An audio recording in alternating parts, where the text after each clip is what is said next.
People of Reddit, how would you feel if there was a use of filter where non-Americans can scroll through Reddit freely without watching, hearing, or reading what's going on in America? Random titties. This looked like a joke, but it actually seems really good. I'm both disappointed and pleasantly surprised. My disappointment is immeasurable and my day is ruined. Guys, I checked.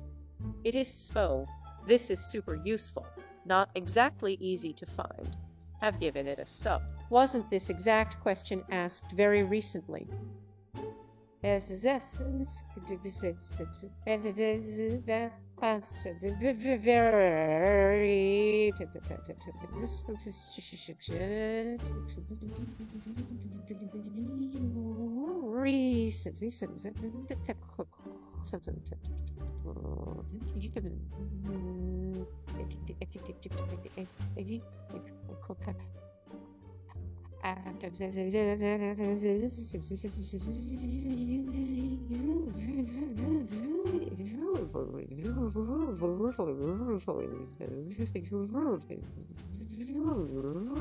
Now you're getting it. Most questions on askreddit are reposts. I think it was I remember someone told to make this exact post in a few days' time. Dude even got gold and front page for this repost. askreddit is filled with repost bots, more than any other sub. I'd say 50 of posts are made by bots and another 9 by unoriginal people. By unoriginal people.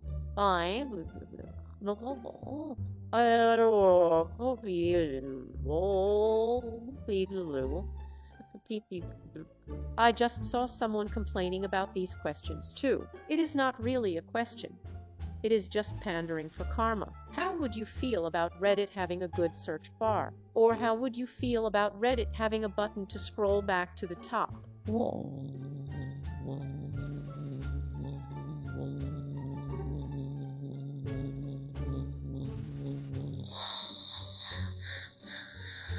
They do until they reach a karma threshold or a specific mod notices, likely due to how much work they had to do within the comment section. It would tear down every single post if I knew it was going to be held to moderate, and reposts are the easiest reason to defend that choice. Mods are free, so you get what you get, no replies. Isn't the whole point of Reddit to create your own personal echo chamber by curating which subs are in your feed? Easier said than done.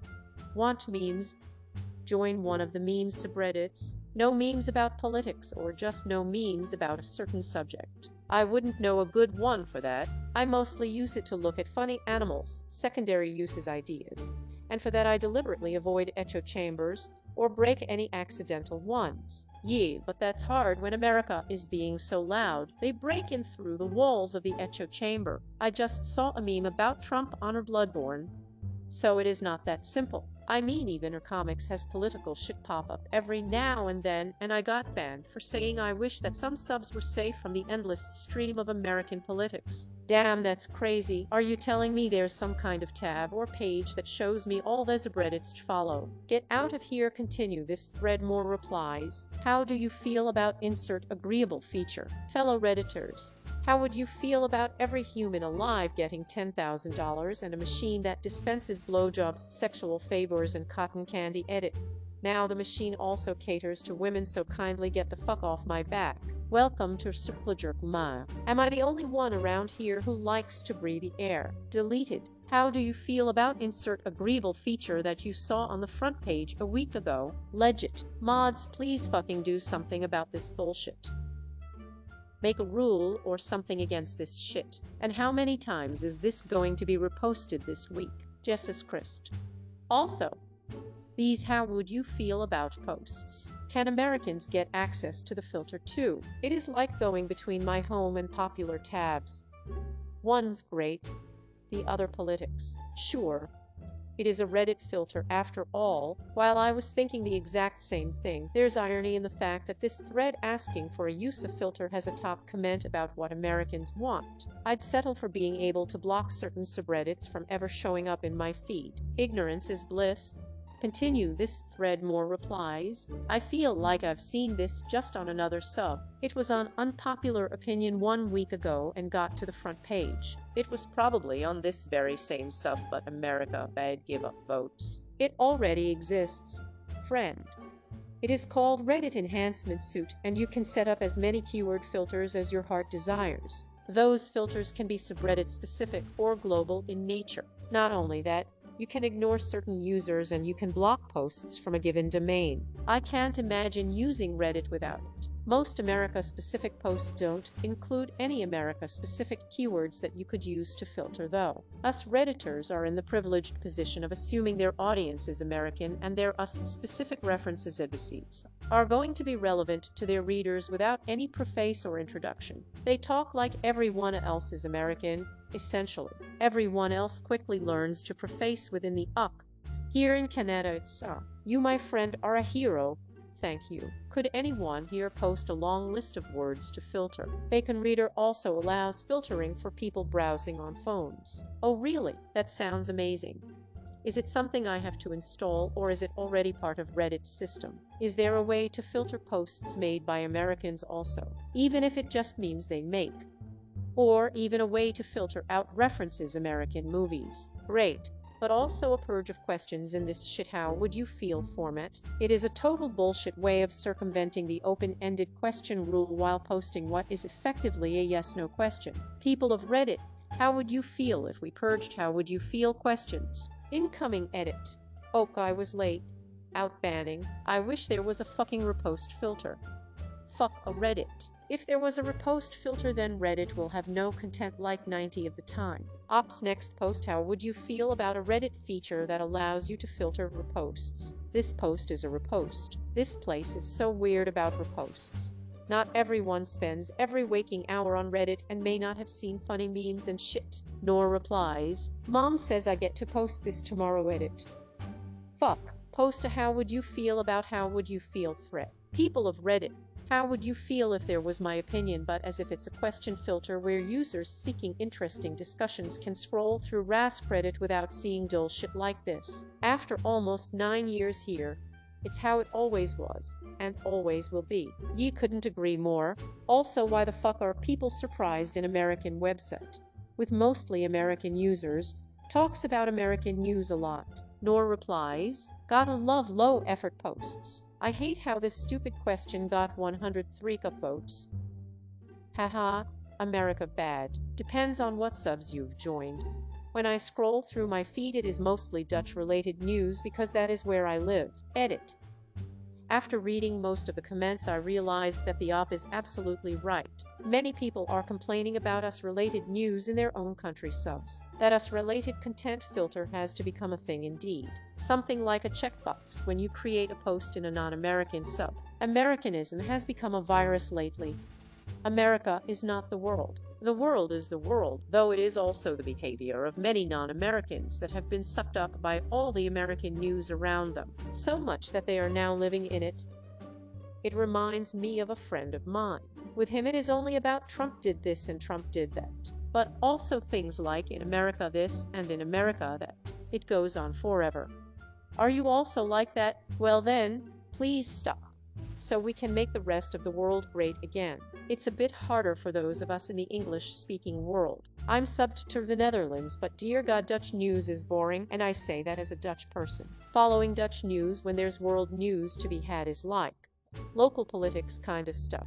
Hey kids, we need a new biking lane through this field, but the farmers don't like it. Stay tuned to watch this thrilling saga unfold like American radicals just stormed the Capitol in an event that had the potential to shape world history. Am I really going to care about whether Wok Hoekstra or Hugo de Jonge takes control of the car? People of Reddit, how would you feel about a Dutch filter where non-Dutch people can browse the internet freely, without the ever-present fear that a Dutchman may be nearby? Please send me all the chocomal from your local market. Thank you. German news are almost exclusively about Americans now. That's the whole point of Reddit, and these people haven't managed to figure it out yet. Cool, as long as this applies to the comments too. Europeans love to bring the us into every non-related discussion too. You could have a video of a dog licking someone's face, then someone would reply, that happened to me once but I got sick from it, and then someone will reply, good thing you weren't in America or you would have been put into bankruptcy lololol. And then an endless thread circle jerking about American healthcare. I couldn't agree more. In Canada, People are constantly talking about the us and how it is so messed up and so. But like, if it bothers you so much, just stop watching Ken or going on social media and pick up a book or watch a movie. By bringing them up all the time and by clicking all those links, we were feeding the beast that we then complain about. There's definitely people here who know more about American politicians than our own equivalent ones. Oh yeah, I've seen the fuck yous sentiment quite a lot and many times when it is not relevant at all, only said to be petty, or the in my country, smug comparison comment. As if we care. I don't see why not. We should be able to filter out whatever we want. I'm an American living abroad, so I like getting news from Reddit, but I totally understand why people don't want to be inundated with us news all the time.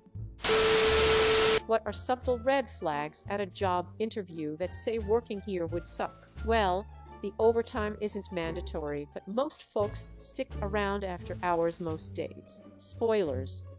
The overtime is mandatory. Fantastic. You should know that if you choose me for this position, I will be declining the optional overtime. I mean, if you were going to walk anyway, it might be funny to call their bluff. The most terrifying thing is that in any places, the managers won't even need to encourage or threaten you to work overtime. Your coworkers will shame you for leaving early if you leave right when your working time is over. I was once part of a group onboarding for a job. They handed us all the one-page new hire contract and everyone except me signed immediately. When I read the paperwork, I discovered we were signing a mystery document. Clauses included I agreed to abide by the personal search and seizure security policy attached. Without other pages, there was no way to determine what I was agreeing to. I kept requesting more and more pages until the drone said, "Oh, I guess me is just determined to hold everyone up. We will handle you separately if you are struggling so much." After I walked out and drove home, I called the hiring manager to apologize for not taking the job. He informed me that her reported I had walked out after refusing to be drug tested.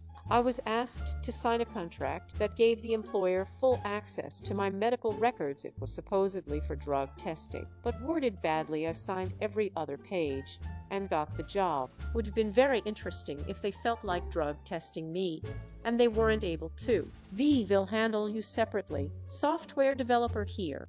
I had a job contract that included a workshop clause. The usual code you write as part of this position is the property of the company. Except in this case, the way it was worded would let the company lay claim to anything I worked on, whether or not it was done on company time or with company resources. There was no way I was going to let them lay claim to my personal GitHub repository, especially when their answer to my question about benefits was, "We'll see what we can do." When they ask out of nowhere, "What clients can you bring with you?" I interviewed with MetLife Insurance about 20 years ago. They demanded that I provide them with a contact list of no fewer than 100 friends and family. Noped out of that quickly. Massive red flag.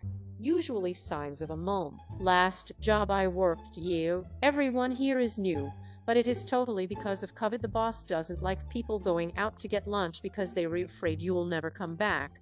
So being your own lunch, you will get weird looks if you leave on time. It was a Chinese-owned company with heavy Chinese work culture influence, so you were expected to stay overtime all week. Also, the people here are nice, but it is pretty stressful. Also was told by my trainer, "You want to know the best advice I can give you? Find another job." This was like my second weekend. "They were afraid you'll never come back" is so funny to me. "You'll get weird looks if you leave on time." Was interviewed by a senior programmer and the department head. The department head was continuously making condescending remarks towards the other interviewer. Poor guy just sounded broken. Hope he is somewhere else now. On a second interview, the general manager brought me into the conference room with his 8 managers present. At first I thought it was a meet and greet, but no. They grilled me for an hour and a half. Didn't appreciate that, along with a couple other things, and politely withdrew from being considered. Couple months later, I'm playing in a ball tournament and come across one of the managers. I mentioned how weird that interview was. He says, "Weird for you, huh?" I found out then and there you were being interviewed for my job. Yep, dodged a bullet there. This actually happened to me. Interviewer: "Do you have any questions for us?" Me: "What is a challenge this department has recently faced? How do you even answer after that?" "Just open, walk away." Once an interviewer straight up asked me if I had any trouble working for free on weekends. I told them my free time is more valuable than anything, and that the only way that I would work a weekend is if they are paying me and if I felt like working a weekend. She got really mad at me and ended the interview right away. Biggest red flag I've ever seen, because they didn't even try to hide it. Since when is it legal to have employees working and not paying them? What a psycho. Everyone looks tired. Also, you don't see anyone in your department before working in it other than the boss. Made this mistake a few times. Was the worst jobs. During my last semester in nursing school, I went ahead and started applying for jobs. One was on a neuro floor, adults at a local hospital. Interestingly enough, my own neurologist worked at that hospital. Anyway, the posting showed day shift 312s, which is what I wanted. I got a call to interview 2 days after applying. When I got on the floor, everyone looked absolutely exhausted. However, the part that bothered me was that no one said hi or smiled when I introduced myself. They just ignored me while I was waiting on the supervisor. I interviewed with her, as well as 3 other nurses on the floor. There was a desperation in their faces, and I think they were hoping this new grad would be grateful for a job. However, the supervisor told me the position was actually night shift. I explained that I could not do that for several reasons: sleep deprivation, seizures for me. She said, "No worries, we will just change it to day shift.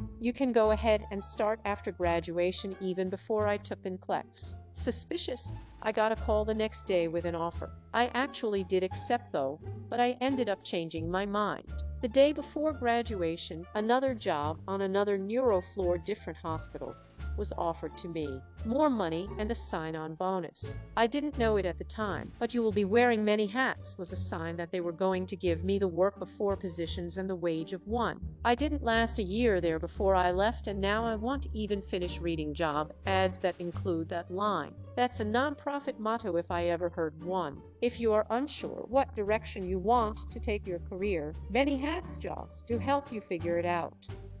They will also leave you angry, tired, and frustrated, but you will leave with a better sense of what you are good at and what you like doing. If you can see the floor before the interview, you can sometimes get a vibe about the place. I once went to interview for a sales position. Aside from the interviewer being 30 minutes late, it did allow me to sit and observe the situation. I realized pretty quickly this was not going to be the place for me. Very quiet except a handful of people on the phones cold calling. Many reps trying to push for contacts on the other end, just painful to listen to. And when they'd hang up, there wasn't really any interaction with coworkers. Just quiet, and then another call. It all seemed very tense. I noped out of there real quick after the 5 minutes the interview took. Dodged a bullet. I had interviewed for a call center job at another place that says a complete 180 from that. Yes, it's a call center job, so it is what it is. But there was laughter on the floor, people talking to floor managers, just a completely different vibe that was more inviting. I had the opposite experience from your first one.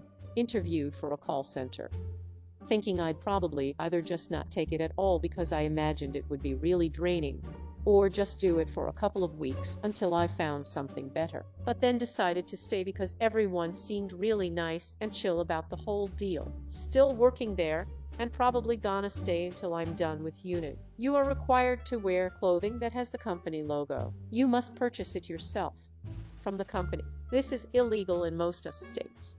Unknown about outside the US. I once showed up for an interview and the manager wasn't there that day. No one called me to let me know. The assistant manager was not apologetic for the scheduling issue at all. She was literally just like, "Oh, she is not here today," in a tone that suggested I should somehow already know that. She said they would call me to reschedule sometime the next week. I told her I was currently unavailable but could come in anytime. She said if I couldn't make time for the interview, I probably wouldn't be a good fit. I said okay, and went on to my other interviews and ending up working elsewhere. You'd think that would be the end of it, but both the manager and the assistant manager badmouthed me to a few other people in the industry, including one of my friends. "Hello, I made time for an interview. You disrespected me by not calling me to let me know it was canceled. I gave you the times I was available to reschedule, and that was disrespectful somehow. I would be livid definitely shows a complete disregard for your time. Showed up for an interview with the owner of a company where I had been a contractor for several years, had to take the afternoon off, pay to park in the city, and when I got there he said he had to reschedule. His toddler had a dance class. Oh, and could I give him 3 design ideas for a job for free in the next day or so? When you are signing all the forms they give you and you are taking your time to read over every document so that you can fully understand what you are getting into, and people come in and start telling you that you don't need to read this and that, just sign here and so on. I hate that in any situation, not just jobs. Buying something big like a car and they were like, oh, it is just standard contract stuff. Let me decide if it is standard. You know full well if I sign this I've agreed to whatever the fuck is written. I was working with an indie game studio as a modeler texture artist. It was just for fun and making contacts. The game we were working on started picking up traction and had studios looking to pick us up. The lead on the project immediately got together with an attorney and drafted up contracts. Not a problem. I got mine, but there wasn't a rush. And since I had to do regular work for bills, I kind of ignored it for a couple days. The lead and his attorney started bombarding me with emails, telling me to sign it. I replied with, after I read it, I'll let you know. I immediately got a phone call from the attorney, assuring me it was all just standard stuff, and if I wanted to secure my position in the studio, I should just sign it. Red flags everywhere. So when I had time, I read it, and I'm glad I did. It stated that anything I worked on in my personal time, which I did a lot of as an artist, was their property, and I had no rights to even show it. If I left the studio for any reason, I couldn't work in the video games industry for a minimum of 12 months. Even though I was working for free, I was not allowed to take a paid position at any other game studio while working with them. The list went on. I told them I wasn't gonna sign that, and if they pressed, I was leaving. They pressed, I left. Find later that the lead started the studio, hired people, then drained the accounts, sold the hardware, locked the doors, and never returned. Did you end up signing all the forms and taking that job? I interviewed for an independent contractor position on a piece rate. It is hard to predict how much you are going to earn on a piece rate, so to attract me, the manager showed me some pay stubs from his guys. I noticed that one, he could easily cherry-pick pay stubs to show his best weeks. All that tells me is that I'm likely to make less than what he is showing me, at least on average. 2, the pay stubs were obviously designed to be confusing. They were a full page and absolutely covered in data. He wanted me to be impressed by a dollar amount, obviously not accounting for costs which the contractor has to carry or taxes which the contractor has to deduct and pay, but he took them away before anyone could have deciphered what the pay period, piece rate, number of jobs, or codes. 3, he showed me other people pay stubs. Oof. Another red flag is that they were desperate to hire because they didn't have enough contractors to deliver the work contracts they'd already sold. I had 2 guys from different offices call me after I declined the position who apparently still thought I was considering it. 1. What did the previous employees say when you were considering? 2. If they were that desperate, you could possibly done some hard negotiation. At my last place of work, the person interviewing me had a printed cartoon on their wall of someone who looked like a bomb had blown up in their face, with the caption, "I spoke with boss name about it." I guess we were still doing it.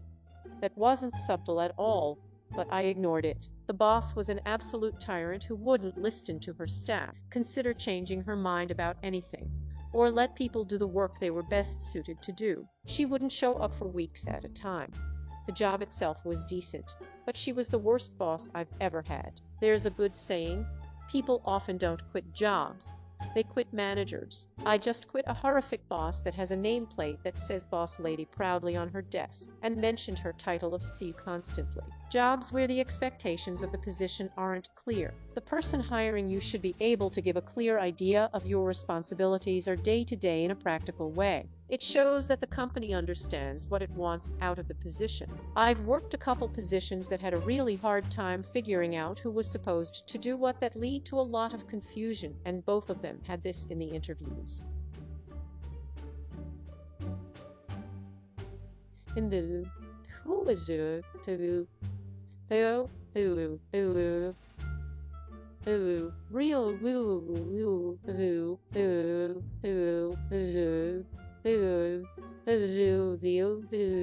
If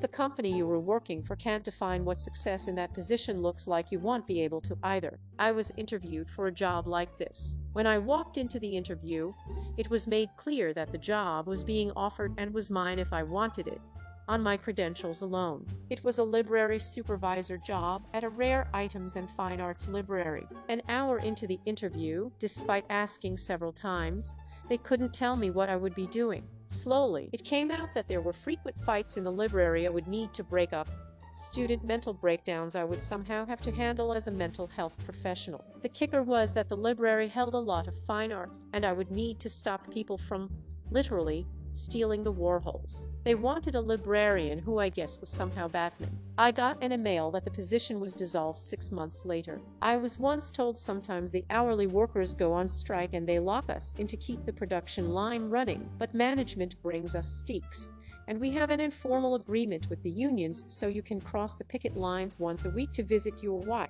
The question was subtle red flags. Where the hell was that? What? We only want the best of the best. How much are you paying? Minimum wage. Salary. Competitive obscure reality.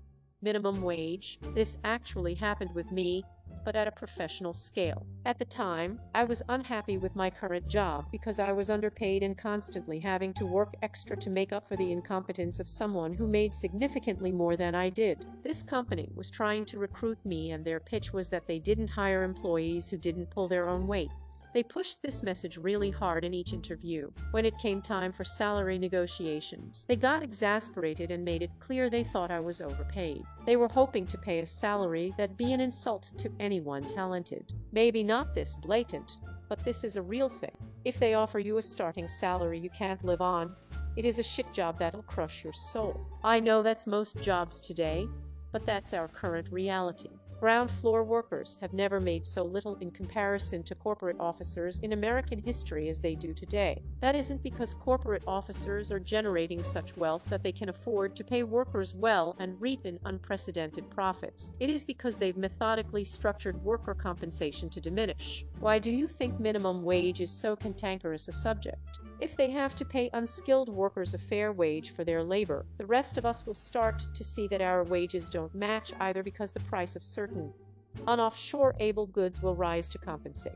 Insert Kevin McAllister face here. You have literally been programmed to rebuke the idea of paying a fast food worker a fair wage just so the presidents and Cs of companies and their majority stockholders can receive a larger and larger cut every year. Oh, and they stole your pensions while they were at it for the exact same reason. Employees are either new hires or have been there for 15 years with no in-between. There is no room for improvement.